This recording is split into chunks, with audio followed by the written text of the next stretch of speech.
Hello,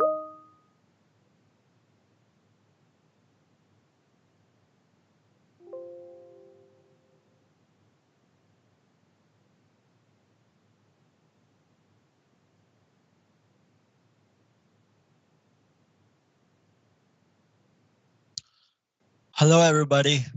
This is Prakhar Sharma, and I'm joining you all live. Uh, we are here with our second episode about event organizing, about job opportunities in eSport webinar series, which is brought to you by eSports Gaming Ecosystem Project. And again, in case you were wondering who are we and if you're joining for the first time, we are responsible from developing the regional know-how of esports to bringing together people with different skills and expertise about esports. And in between of that, we do everything. So what is an esport ecosystem, you must be wondering? Our responsibilities vary from creating and promoting the member participation in various activities, connecting experts and companies in the industry, coaching and supporting entrepreneurs in gaming, to boosting cooperation in the area, as I said, between the experts and the companies and like some entrepreneurs who are interested in this field and discovering various business possibilities in esports. Along with that, we also create a strong network of gaming enthusiasts and have gaming nights or gaming tournaments every once in a while. So today's episode, I'm delighted to bring you all Ville. So hi Ville. We're going to talk about Hello. event organizing. Yep, that is true. That is true.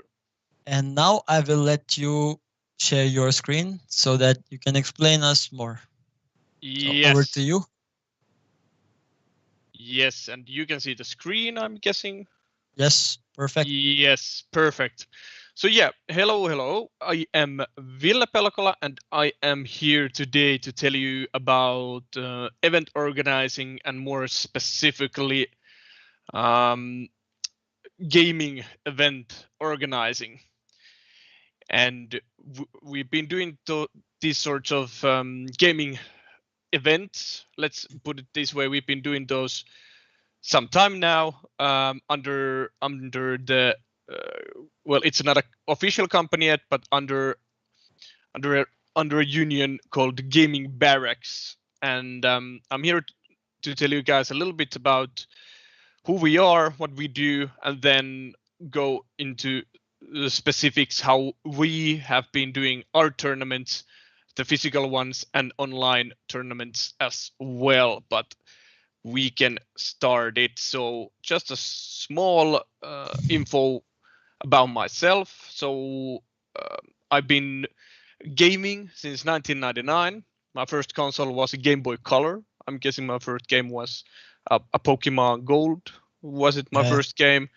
And I worked for 4 years as a store manager at GameStop, which was video game retail store here in Finland and also in Northern Europe as well. Worldwide company. I'm guessing quite a few might know that name. And also studying international business in XAMK or QAMK. I've had a couple tries, let's put it this way, about studying, but I noticed that studying might not be the best thing for me, but I've still gotten a lot of good experiences out of that as well.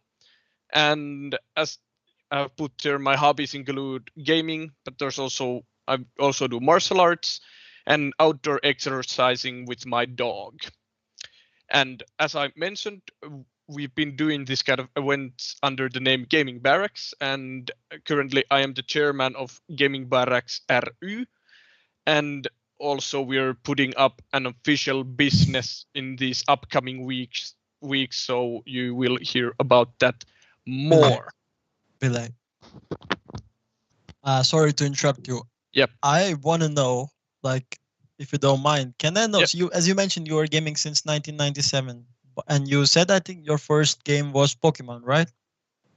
Yeah, actually, I gave it was 1999. I actually corrected it because Game Boy Color was the first, Okay, and it was Pokemon Gold, which was my first game. So yeah, all right. But yeah. what is your favorite game right now, or since then, the whatever you have played?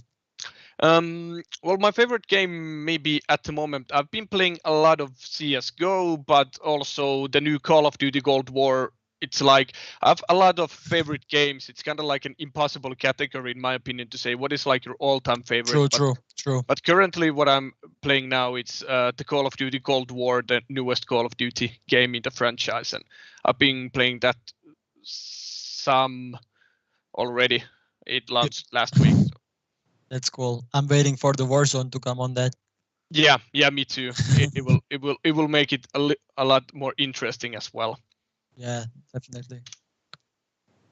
But yeah, uh, yeah, we will go to what is Gaming Barracks actually at the moment, and just a small information package here. So, Gaming Barracks was founded 2016 by a group of students in QAMK.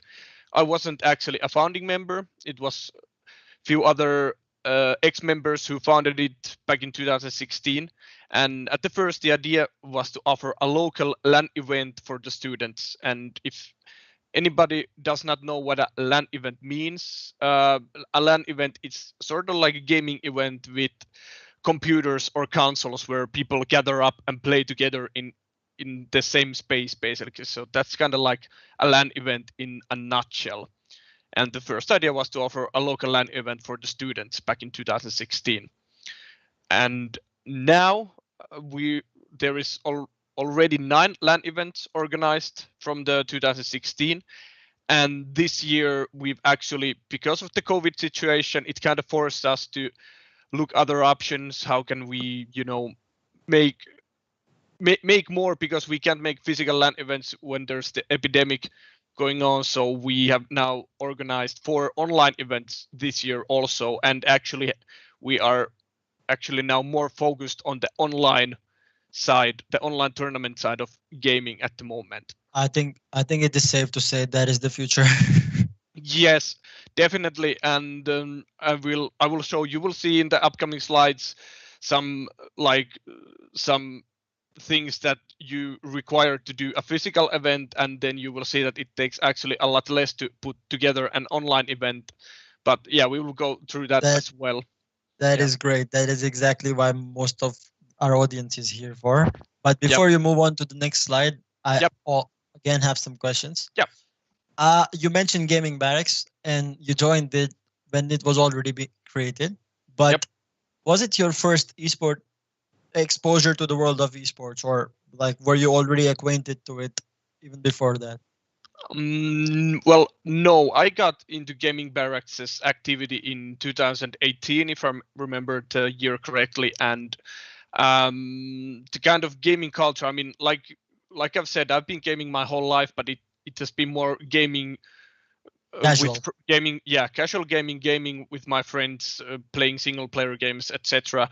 But it was kind of like a first contact in gaming events. I have not been, been attending to assemble or anything like a big LAN event, for example, before I joined Gaming Barracks. So it was like a first experience in the gaming event world for me. Okay, that's so cool though. Yeah, yeah, Yeah, go on. yeah, and yeah. Well, like I said, it was like a group of I mean, people who voluntarily wanted to share their gaming passion through an event. And now, in the last year or so, we've actually have been looking into making this gaming event organizing a working business model, which is kind of underway at the current moment. Okay. But yeah, yeah, like I said, the first event was 2016, and it has been organized ever since at the Medusa studio in Kouvola's campus, which is located near the school campus. A perfect space to host a LAN event.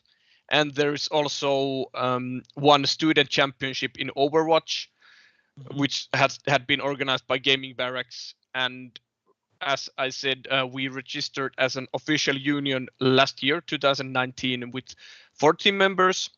Okay. And this year we had the chance to be part of the ESKI project that you Mhm. already mentioned at the beginning. Yes, that Yeah, I'm part of, basically. yeah, that you're part of. Yes, Yeah. yeah, and that cooperation started at the start of this year, and also the first online tournament that we arranged was spring of 2020, so spring this year. Okay. And this Kasunlanit event that you mentioned, Yeah. uh, can you tell us like what does it stand for something? Because most of the audience is Yeah. I mean, Kasulani. So the name comes from the location because the place where the LAN event has been organized is on the old army, army field. Basically, I mean, old army building. Basically, all the buildings uh-huh. at the exam campus are old army buildings. So that kind of gave the idea for the name Kassu because that is kind of like a short Okay. like a short term of kasarmi, which is again like a military space, a military building. So that inspired the name Kassunlanit. So I, I, yeah, I, re- I really like this wordplay. That's yeah, why yeah, I was yeah, interested. I knew that there was something behind it. yeah. So it's basic because of the location. It's called Kassunlanit. Okay. Yeah. But yeah, that was a small history pack, and now actually we can go to the Kassunlanit that we Okay. actually just mentioned.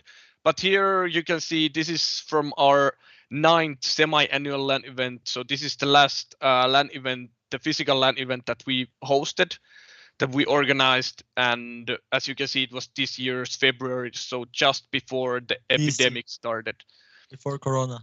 Yeah, just before Corona, we managed to organize it, which was really great. And you can see there are a few sponsors and what the Kassulanit, the LAN event whole, like what the event had, but we actually go in a little bit deeper here. You Okay. want to ask something at this point? No. It's Yeah, pretty clear. You're yeah, going great. yeah.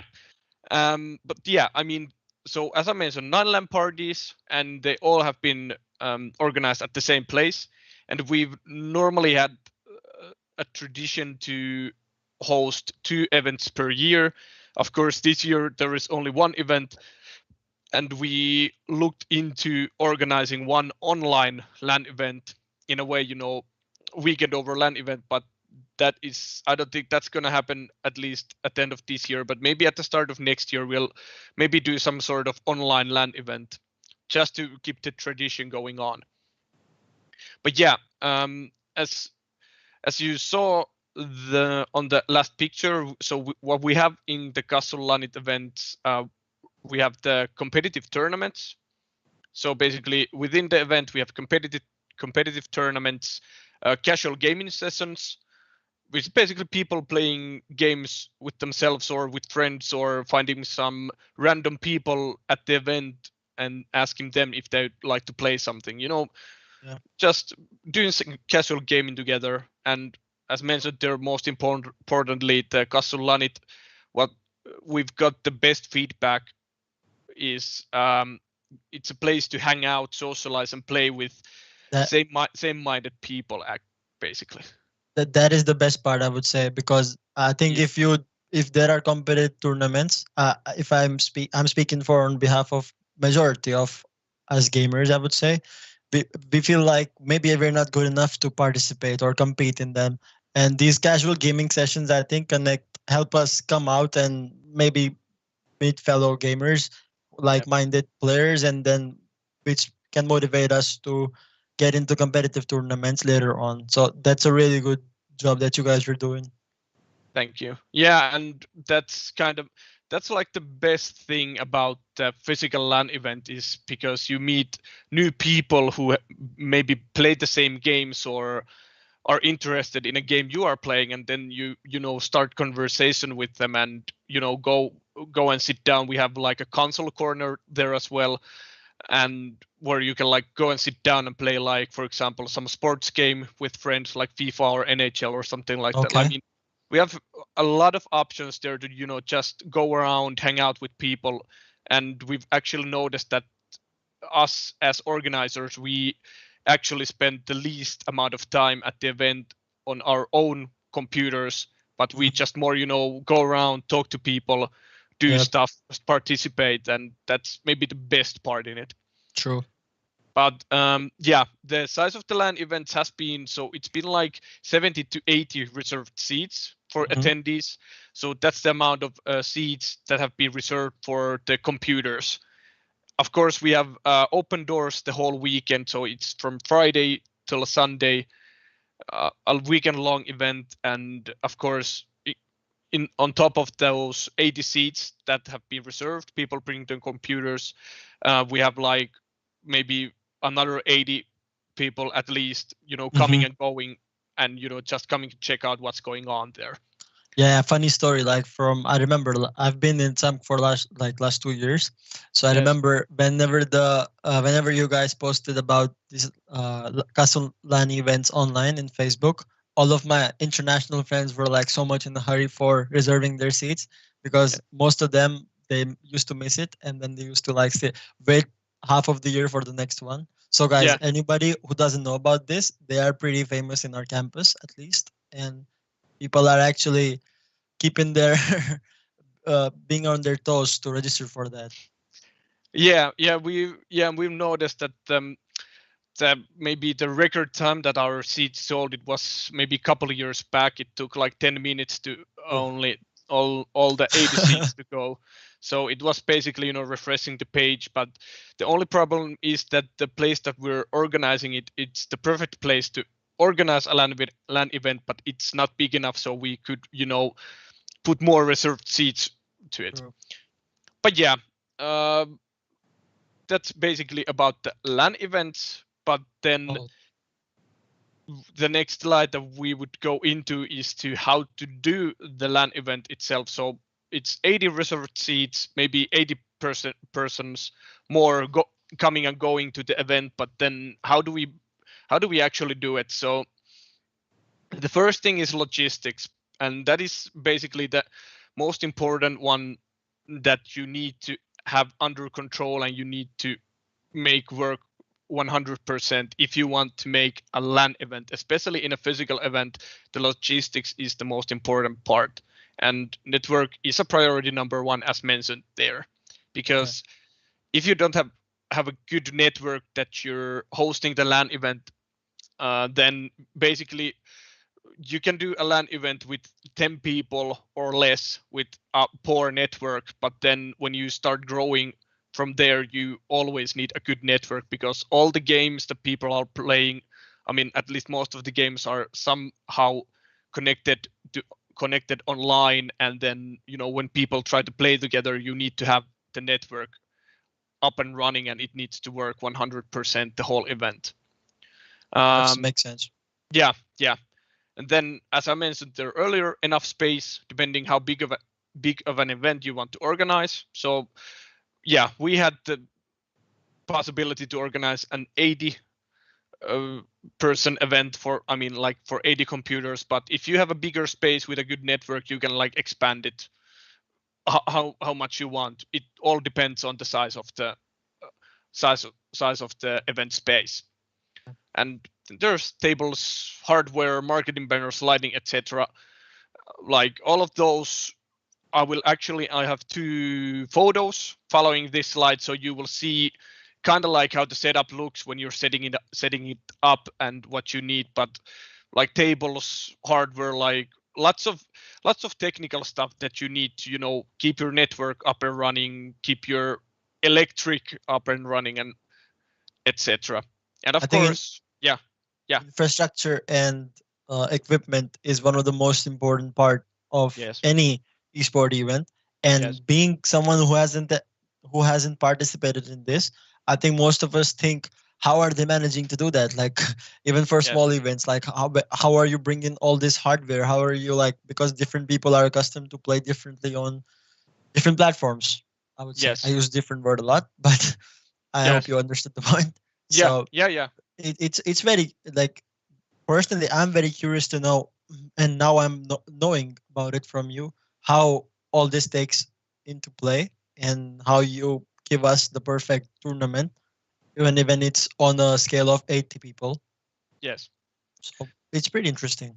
Yes, and like you said, even it's for 80 people, basically all the things that we do before the tournament and during the tournament that makes the tournament and actually the LAN event going, actually all of those things they do in the bigger events as well. When I went last spring, I went to assemble the biggest LAN event in Finland, and Okay, I noticed that they do the exact same things as we do, but of course their scale is like but much bigger. multiple times bigger. But they do exactly the same setups, the same things as we did do on Kassulanit. Okay. But yeah, uh, there's mention from team for your event if you want to make it casual, competitive, whatever. I mean, you can make it like a normal LAN event, or you can build it around a theme if you want. If you want a more competitive LAN event, then it's also possible. You just have to figure it out. And of course, marketing, that's also most important, social media channels, etc. And then partners, which you saw on the poster that I showed you. We had like 6 partners Yeah. on our last LAN event, and having partners is always a good thing, because then you can organize these kind of competitive tournaments or even more casual tournaments as well. But if you get some partners with you, you can always have some prizes, and people love prizes, even though even Yeah. it's a casual gaming tournament and people win something out of it. It's always people get this good feeling about it. So having some sort of partners, even though this is a smaller scale LAN event, but even in smaller scale LAN events, it's always good to go out and find some partners who would be interested, because they will still have some visibility, a pretty good visibility in the tournament when you have like 3 or 4 main sponsors at the event. Mhm. And here you can see the first picture. So this is how the setup looks before the event is taking place. So we have some advertisement banners there. There are the tables, people bringing in their computers. It doesn't look like that much when the lights are on and when people are going there and just setting their stuff up. But then when you put the lights off and people have arrived there, it looks something like Cool. this. And That again, looks amazing. yeah, and again, this is like depending on the space. The Medusa Studio is a perfect space because you can do stuff with the lighting. You can fully dim out the room, so like there is only little light coming anywhere else but from the computer screens. Of course, the space is always, if you have like a big warehouse building, for example, then it's a lot more harder to make the warehouse building completely dark, for example. And this kind of theme is always, if you go to any LAN event, it's always really dark, and you have like the only lights that you are seeing is coming out of computers or the computer screens. It's kind of like the theme in every LAN event. I think that's what also like the gamers prefer. Whoever's Yes. playing, they don't want these lights or like epilepsy because of the lights. Yes. And this is much more suited to their gaming style than anything else. Yeah. So it is an Yeah. important part. Like if you're thinking of planning a gaming event, make sure no lights. Yeah. Remember to put your curtains like you do at home when you play games and you see some coming from the 5 o'clock in the morning. yeah. Close your shades and go back to playing games. But yeah, I mean, here you can see how it looks when it's how our LAN party actually looks when it's completely set up. And then the next thing, as I mentioned, I mean, we talked about the LAN events, and like one more mention about the LAN events actually is that it's a weekend long event, but we always do the planning like at least a couple months ahead. We start planning it a little bit, so it's not like we say that okay, next week we will host a LAN event and then we do it, but we normally use at least month or two to thinking what kind of games we want to play there, etc. So it's not a week thing, but of course you can actually organize an event within a week. But the more time you have on hand The to, better it is. yeah, to prep it, then the more content you will probably have within your event. But yeah, going to online tournaments, because of the COVID this year, we had to come up with a solution um, to go with normal physical LAN events that we've done, and now actually we've done two CS:GO tournaments and one Valorant tournament. And like I mentioned, the first CS:GO tournament we arranged last spring. The Valorant online tournament took place during summer, and now just last week actually we hosted the second CS:GO tournament. And all of those tournaments have been concentrating in the Kymenlaakso region. So we have not actually started to, start big and going to get players or get teams from every single corner of Finland, but we've actually kept our online tournaments pretty local as well. So gathering teams from Kymenlaakso region has been our goal at the start. And we've noticed that has been actually a really positive thing for us to keep the online tournaments local as well. Yeah, I think I was seeing on the Facebook page that around 1,400 people joined and they were watching it live. Yes. Yeah.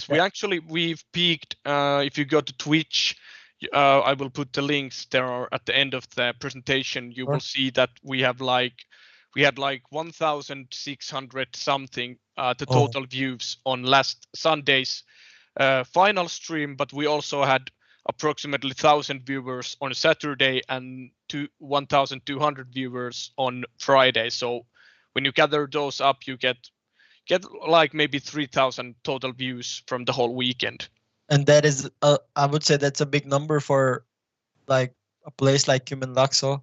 Yeah, There are yeah, gamers, but they're not very active. I would say they're very. They need some push to like these tournaments to get into touch or get hooked on.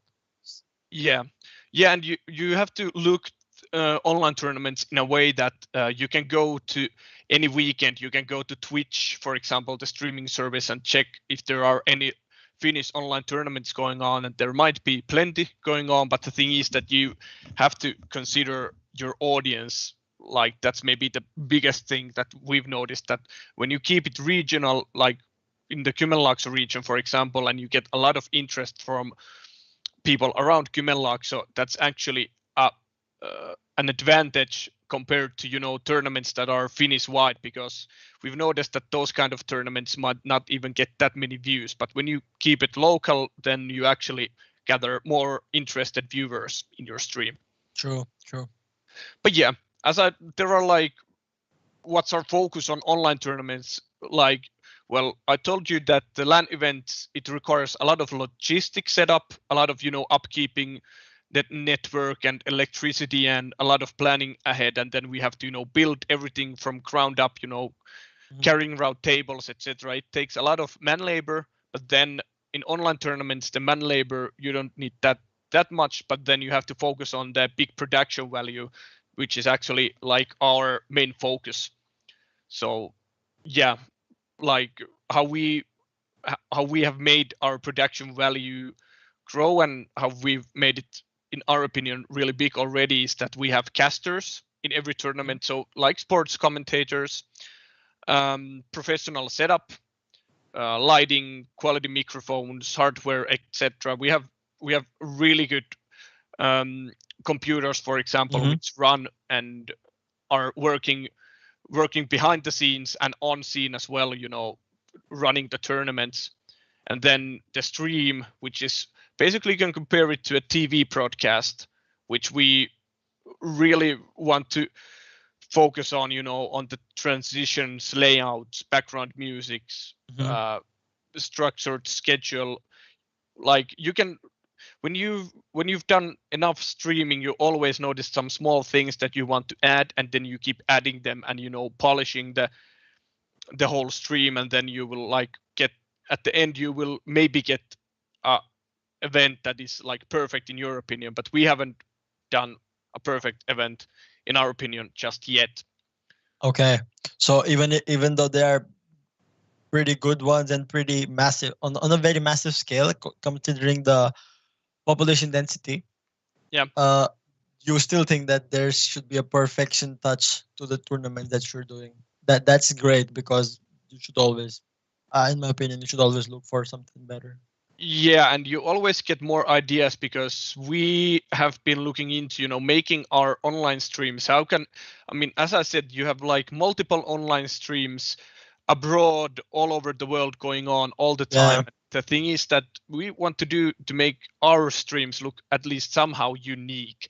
Okay. And we've looking into, making it more like a sports broadcast, for example, when we're doing these online gaming tournaments, to make them look like more like TV broadcast like, and have that kind of production value, then to make it look like give the gaming look. I mean, we want to make our tournaments have the gaming look, but also we would like to go a little bit to the sports Traditional broadcast sports. side as yeah. Yeah, like you're sitting at home and you're just watching uh Champions League, for example. Yeah, for Like example, Champions League football. for Yeah. CS:GO or something, Yeah, right? yeah, something like that. Yeah, to make it look really professional and have the sport broadcast look to it, because that in that way you can actually attract maybe even people who are not interested at gaming at all, but they see that this looks like a sport, not like a Sport. gaming event. Sport. Yeah, yeah.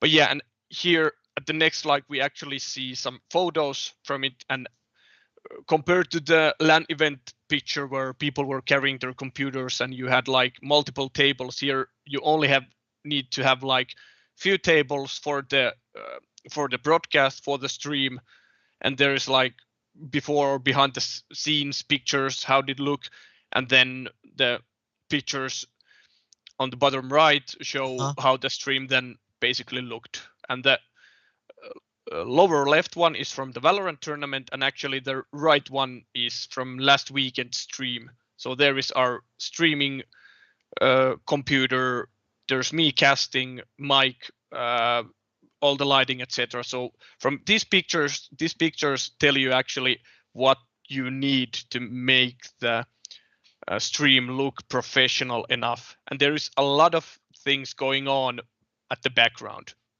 Yeah, just to make it clear for our audience, casting is the same as commentating. So Yes. in traditional sports, you commentate when the match is playing on. Over here, you can see Ville casting for the players who are playing the match at that moment. So Yes. Just wanted to put it for the yeah. Yeah. Yeah, that's actually like commentating on a sport event, but casting is like the trending term in the gaming world. If you think about esports events, then you're casting even though you're commentating it.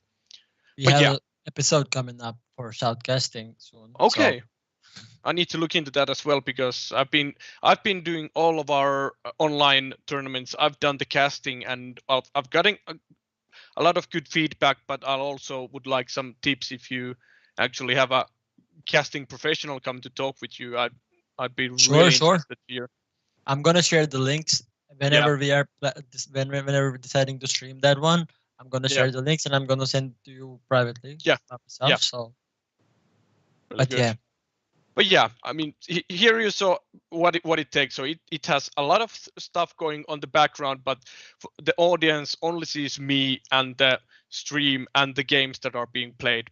And there are like, let's say we've had maybe me added, then it's like maybe 4 or 5 people working on the background, keeping the games running, keeping the tournament running, doing everything, like doing stuff on the broadcast, making the stream look good, etc. Like there are a lot of moving parts behind the online tournament, but the thing is that here, compared to the physical events, you only see me talking. But then when we're doing the physical LAN events, you see a lot of people, going around doing stuff. But here you only see me. So that's a difference. But if I may ask, how do you like which platforms? Okay, that's perfect. I wanted to ask about the marketing part. Yeah. Yeah, sure. Yeah, that's the next one. So so Twitch is our main channel that we've been using on the online tournaments for streaming.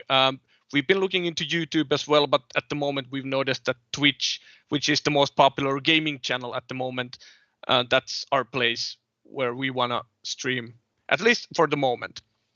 And then another platform which is called Tournament. That's a free tournament website which actually we use to, you know, put the tournaments together, like tournament information, tournament brackets, the tournament structure. That is actually a website that kind of like keeps the whole structure together, where the teams can actually see who are they playing against, or what kind of schedule the tournament has, etc. So that's actually a free site called Tournament, which we use have used in every single tournament. And of course, the Discord voice communication channel is our main communication channel within our within our group, and also with the players as well.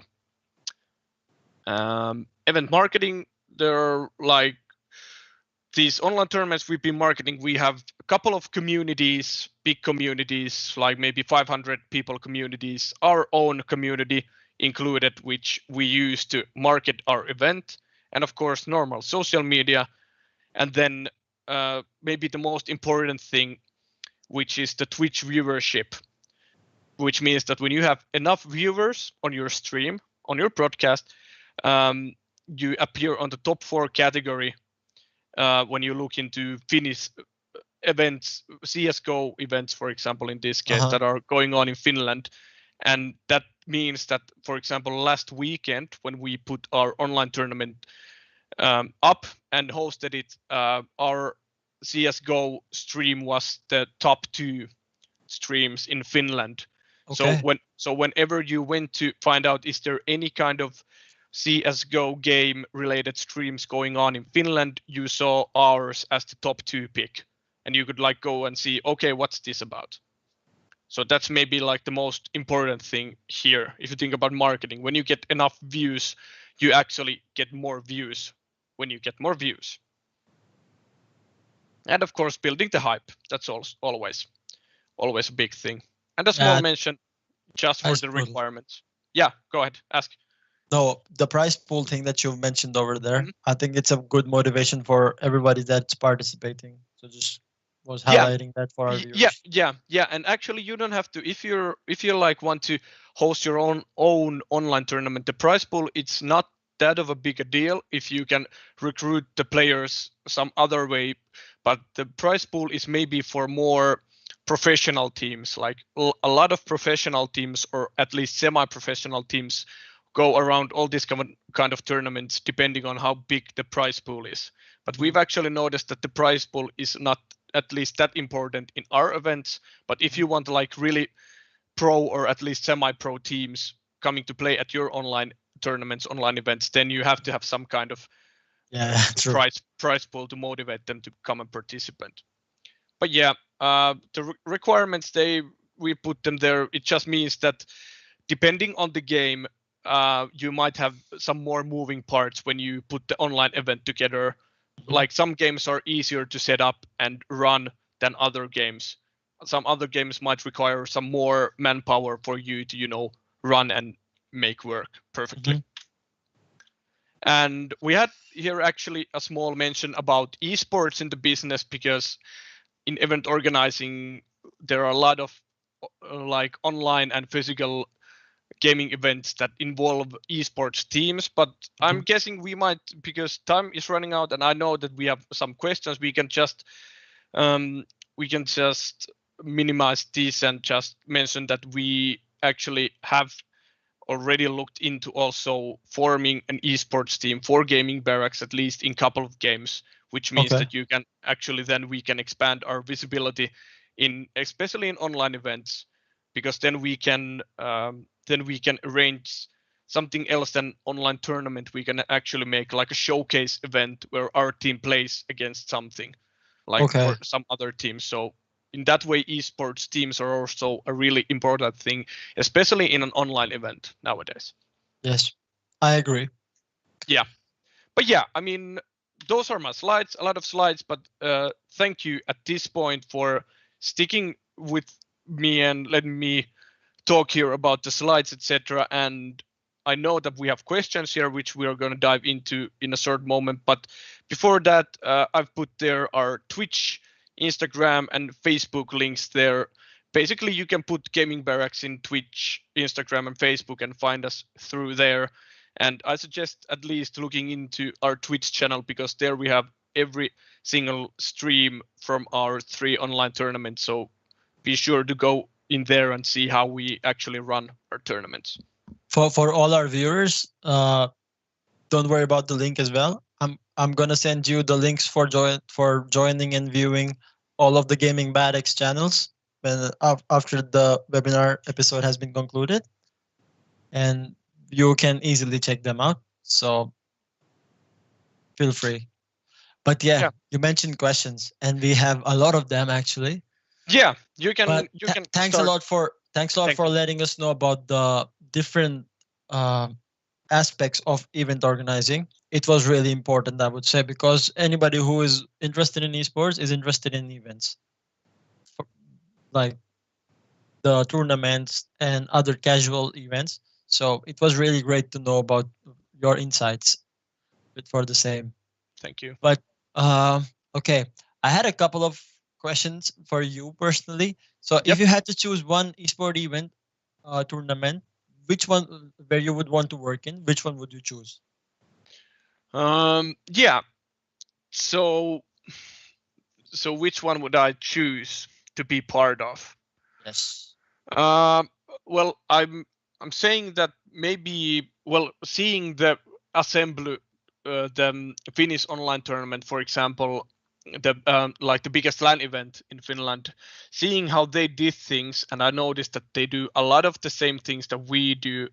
Actually, I actually felt that this would be a really nice organization, a really nice event to be part of, because I'm seeing that I would have a lot of, maybe ideas even to give them, and maybe even make the event even more better. So I saw some improvements there in my opinion as well, but just because the scale of the event is the biggest in Finland, that's why maybe that would be one event that I'd like to be part of.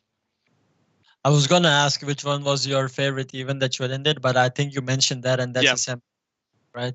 So I'm gonna move on to some more questions that are regarding our topic, and I'd like you gave us a lot of information about different aspects, but I want to know if someone is looking for a position for this event organizer position in this industry, what are the main skills according to you that are required by them? Like which companies, like for example, if Gaming Barracks goes on to become a company and I have to apply there for event organizing, what skills would I need to impress you? Well, of course. I mean, let's say that the gaming aspect, if you at least play some games or have been gaming since childhood, which many of us have done, that's maybe the biggest thing that we want from people who are working with us, or the people who are already working with us. That's maybe the biggest thing, because the gaming world itself it's a world which is a lot different than the sports world, for example. Even though you have the esports events, which look a lot like, as I mentioned, might look a lot like sports events, but the gaming world itself, it has so multiple angles and so much going on there that maybe that's like maybe the biggest thing that we require. And passion to do events, passion to go on, because a lot of our team people who are within our team, we have like, all of us have like multiple skill sets. Like one is good at doing graphics, one is good at numbers, for example, one is good at running esports organizations like coaching, for example, etc. So we've been trying to make our our team composure in a way that we have a lot of multiple different skill sets everywhere, and then we kind of like put all our skill sets together, and then that's how we make the events. And is language a barrier? Like in Finland, would you say that if you are applying for this position, then Mm, you should know Finnish, or does it matter because gaming is a bit multicultural and mm. international thing? So I would say English is pretty much the universal language. But what is your opinion about it? It doesn't matter if you can in our case if you can speak proper English, then that suffices, because at the moment our core team actually has one person from Ireland and one person from Germany, for example. Okay. So the language barrier is not an issue. If you can just if you can speak English, then that's cool. But then other languages we might not be that good at. But Okay. English is basically our main language at this point that we work with. That's nice to know. Yeah. You should definitely check out for my CV then. Yeah. And we have some questions that were asked by our viewers. Yep. So, what are the different? One of them asks, "What are the different entrance channels to the esport industry you could think from the top of your mind?" Could Like, you ask the question again? Like, yes. It says, "What are the different entry channels to the esports industry you could think of?" Like, entry channels. Okay, I'm thinking about entry channels. Well, um, let's put it this way: that if you have a good, solid network of friends or acquaintances, or like just have like good business connections, for example, those are always a good way to get onto the industry.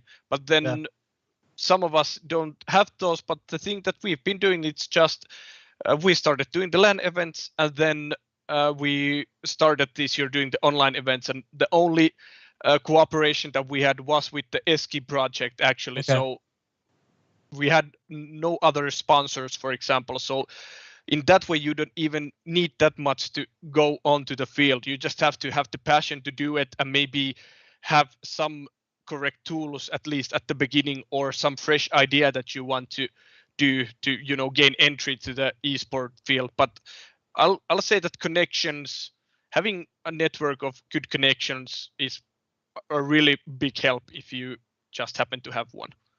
Mhm. And another one is, do you think esports will bypass other sports in terms of viewers and revenue in near future? It's an interesting one. I hope, and actually at some level, I think that has already happened. If you look at, for example, Dota's Dota. international, or like the Yeah. biggest CS:GO tournaments, the amount of views that those get like rival the biggest sports event. Like maybe only the Super Bowl is bigger, but I mean the amount of views is already really big. And the main thing here is that when those kind of tournaments are being streamed on different streaming platforms, people can go there and look them again and again and again. And True. it's kind of, you have like the accessibility on streaming platforms makes it Yes. actually a lot easier to follow these kind of tournaments than put on your TV, Mhm. put on the right channel at the right time to see the correct football match, for example. True. And as for the revenue, I think Dota 2 prize pool a couple of Yeah, years ago was bigger than the golf tournament. So it is yeah, it is already somewhere, yeah. I would say. Money tells a big tale, meaning Yeah. that when you see a multi-million prize pools on these gaming tournaments, you know that they're not a joke. I mean, True. and you see the amount of salaries the biggest esports teams and players receive. It's mind blowing. So yeah, it's already a big thing. But I'm hoping, especially because of the COVID situation, everybody needs to adapt. I hope that esports will even grow even more, especially at least here in Finland. Hmm. And one of the questions that has been asked right now in our live session is that, Ville, since you're involved doing different kinds of activities in Gaming Barracks, which one is your favorite thing to do? I'm saying casting. I've Okay. noticed that casting this year is definitely my main thing. Of course, it's always fun to if you think about the LAN events, for example, that we organized, it's always fun to put things together and actually arrange stuff and put things in place and socialize with other team members or the attendees, etc. But I've noticed that casting is really fun. The only problem is that when I talk and get excited, my voice starts to fade out. So that's the only thing that I've noticed is the biggest problem maybe for me doing casting. But casting definitely, that's my favorite thing now, at least at the things that we do. That's really interesting. And moving on, I have Yep. a few questions that I Yep. would like to ask you as well. You mentioned the online events. So I Yep. had a question about how do you think event organizing will change in the future, especially after this what the pandemic situation has brought us. So do you think that still online gaming could be tuned up and or physical events could be brought back, or there would be something completely new? I'm in my opinion, the online events, they are going to be even a bigger thing from now on. Even though, even if the pandemic goes away at some point, I'm still thinking that online events, online tournaments, etc., might be even a bigger thing in the future. And how I see is that because of the epidemic, you actually, now that you have so many online events going on, it kind of forces you to maybe figure out something new to to to have like this unique aspect compared to your competition, for example. And it makes to make your stream entertaining enough, for example, to add there some sort of funny or new content and stuff like that. So they're definitely going to evolve even more in the future. But I don't know if there's going to be anything some like totally new event type. But then of course the LAN events will hopefully come back when the epidemic goes away. But at the moment, anybody who is considering maybe thinking about event organizing gaming wise, then I suggest you look into the online aspect, because Yes. it's easier to do. It's maybe even a little bit cheaper, but I mean, at the moment, that's the way to go. It's Online safest. yeah, safest as well. Yeah. Yes. And thank you. And one more I would like to ask. Yep. As a tournament organizer, you have a unique perspective on the local esports, especially of this region. But Yep. what do you think needs to change in the Finnish industry, and particularly Kymenlaakso, in order for the general public to pay more attention? Like we were discussing that there's already about 1,600 or 1,200 people watching these live streams that of the tournament that you have been organizing. But you said that they're still not perfect from your end. But I feel that there's something missing of always from the general public point of view too. So what do you think that there should be changed in the for us to get more general public attention?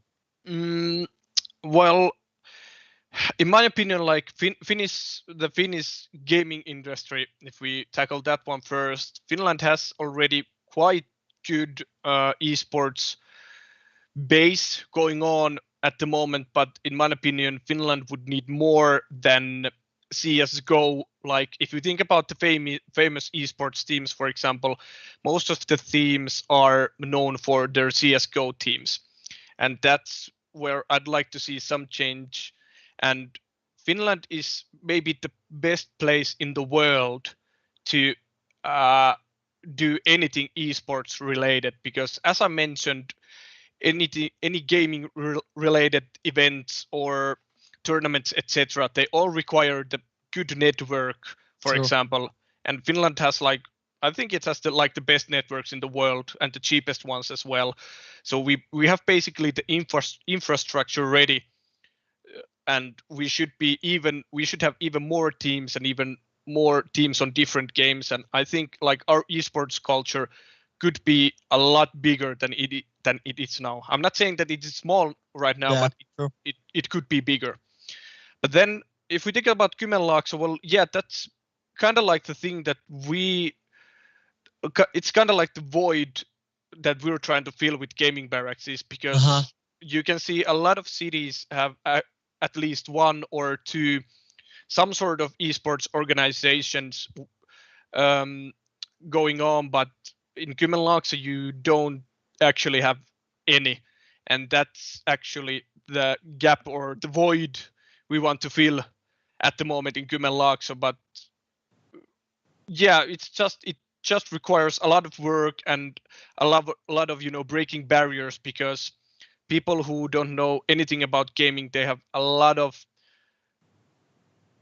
how could I put it?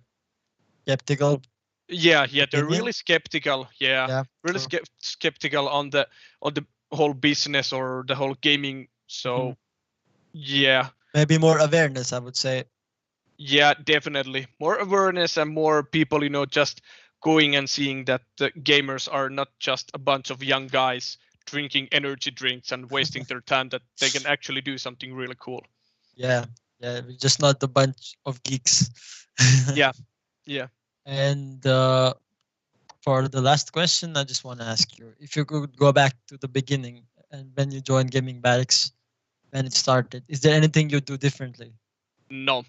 Um, eh, eh, s- That, well, I don't think so. No, because it's been like more like a trip for me, and after every single event that we've been doing, we've learned something more, or we've done some mistakes that we've learned from, and then we have perfected those mistakes, like fixed them and make them work. And it's more like I see it more as a journey. Well, maybe one thing that I would have changed is that we really should have gone and looked into the online tournament aspect before the pandemic, because there true. is a lot of potential for growth on that field as well. That's maybe the only point, but other than that, no, because it has been like a journey for us, doing stuff, doing mistakes, learning from them, and perfecting our results all the time to make it better and working better.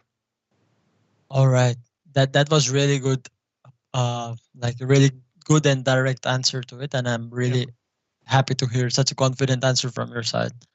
Yep. But with that, I would like to say a very warm thanks to you for coming to our show and telling us so much about event organizing.